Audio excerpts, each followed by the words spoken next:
Police constable పోస్టుల భర్తీ ప్రక్రియ చేపట్టిన వెంటనే పూర్తి చేయాలని డిమాండ్ చేస్తూ కాకినాడ నగరంలో డివైఎఫ్ఐ, ఎస్ఎఫ్ఐ ఆధ్వర్యంలో కానిస్టేబుల్ అభ్యర్థులు కదం తొక్కారు. కాకినాడ పిఆర్ కళాశాల నుండి జిల్లా పరిషత్ సెంటర్ మీదుగా కలెక్టరేట్కు భారీ ర్యాలీగా అభ్యర్థులు తరలివచ్చి కలెక్టరేట్ ఎదుట బైఠాయించి ధర్నా చేపట్టారు. ఈ సందర్భంగా డివైఎఫ్ఐ రాష్ట్ర నాయకులు రామన్న మాట్లాడుతూ రాష్ట్రంలో ఖాళీగా ఉన్న పోస్టులను భర్తీ చేయాలని, గత 2 సంవత్సరాలుగా కానిస్టేబుల్ పోస్టులను భర్తీ చేయకుండా కాలయాపన చేస్తున్నారని, ఈ పోస్టుల భర్తీని వెంటనే చేపట్టాలని డిమాండ్ చేశారు.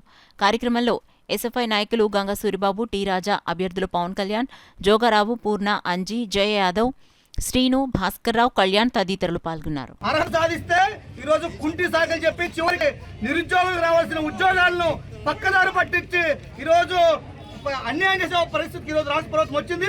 ఇప్పటికే కోర్టులో రాష్ట్ర ప్రభుత్వం ఏ రకంగా అయితే చెప్పాలో ఆ పద్ధతిలో గత ప్రభుత్వం ఎట్లా ఫెయిల్ అయిందో ఈ ప్రభుత్వం కూడా ఈ రోజు దాన్ని సవాల్ చేయలేకపోతుంది.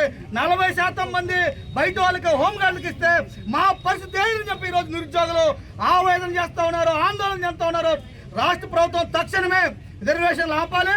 ఎవరికైతే ఈరోజు SC, ST, BC, minority reservation ఉన్నాయో వాటిని కాపాడాలని చెప్పి 95,000 మంది ఈవెంట్స్ తక్షణమే నిర్వహించి పోలీసు ఉద్యోగాలు వచ్చే విధంగా రాష్ట్ర ప్రభుత్వం చర్యలు తీసుకోవాలని చెప్పి హైకోర్టు ఇచ్చిన దాన్ని సవాల్ చేసి అవసరమైతే స్టే తీసుకోవాలి. ఈ రోజు రిక్రూట్మెంట్ కు ముందుకు పోవాలని చెప్పి రాష్ట్ర ప్రభుత్వానికి హెచ్చరిక చేస్తాం. ఇలా మాదిరిగా రాష్ట్ర ప్రభుత్వం మొండిగా నిర్లక్ష్యంగా అన్యాయంగా నిరుద్యోగులు మోసం చేస్తే మాత్రం ఖచ్చితంగా పెద్ద ఎత్తున ఆందోళన దిగుతాం.